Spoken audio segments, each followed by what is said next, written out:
So I am at a competition right now, so I thought this would be a perfect time to talk about, should you enter a competition even if you think you're not ready? I think you know what my answer is going to be already, but if you need a little motivation to get yourself over the fear and your own critical thinking, keep watching this video.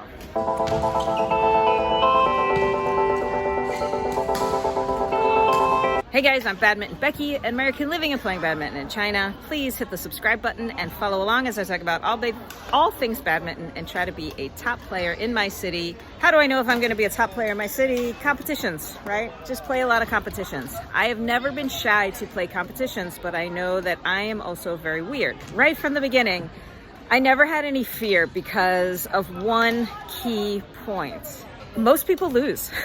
There's only going to be 3 winners, 3 teams, 6 players, 3 winners. 98% of the people are going to lose and 3 are going to win. So if a competition needs losers, I'm happy to fill that gap.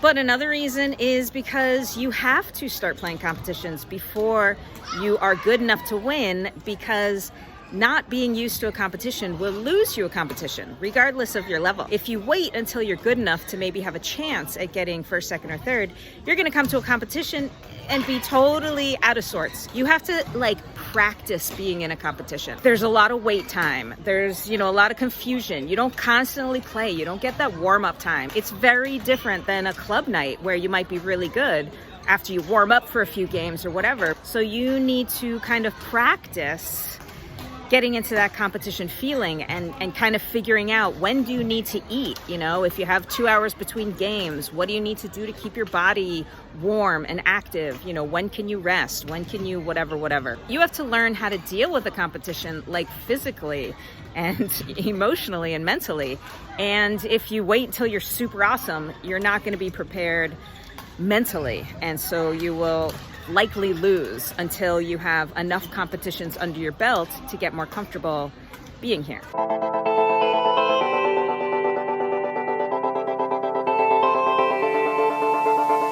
Also the mental game, obviously that's the big one with the competition. I'm still very nervous at competitions, even though I play so many. But compared to where I used to be, I'm not at all nervous. Back in the day, I was just so nervous. And it's just how do you talk yourself through a competition where the stakes are higher than a club night? You gotta work on that self-talk, and you gotta figure it all out, how to get yourself mentally through it. And you can't you can do meditation and you can do stuff before, but until you feel the nerves and work through it, in a court, in a competition with them shouting your name, you don't know how it feels. So you gotta start playing competitions for the mental game.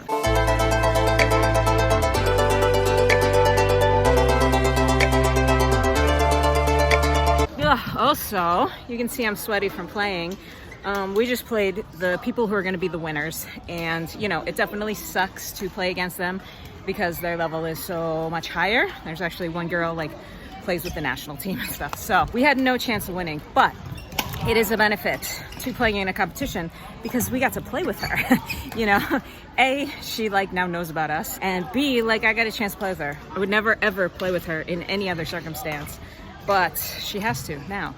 So you get to play with a higher caliber of people who play in competitions, and they kind of get to know you, the people here, we can kind of start to recognize, and when you start playing more competitions, even if you lose them right off the bat, people still begin to recognize you. And I've had so many people here being like, hey, I saw you at this other competition, or aren't you at the other competition? Even though I lose, because guess what? They do too. I mean, just that one woman, that team that we just played against, they're going to win, but everyone else is going to lose. So nobody feels bad because they lost at the competition too, but they saw me. So you kind of get a little bit of recognition with the cool kids, not the cool kids, but they're probably going to be the higher level competitive players. And I've been able to play with a few outside of competitions because they recognize me, and they'll, play a pity game with me on a club night that's not so important. That's another really important benefit.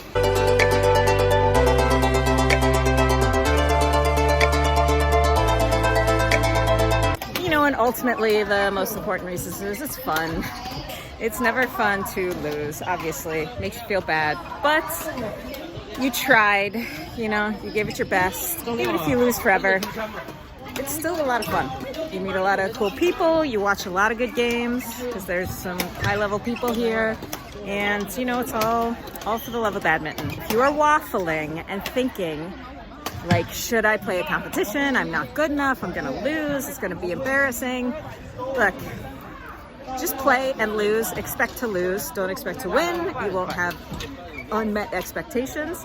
Go to meet people, have fun, and try to just like overcome, you know, the nerves and the critical voice that we all have in our head that says we suck and we're the worst and we're never ever gonna win. We gotta overcome that voice. So just do it, sign up for that competition, even if it's way out of your league.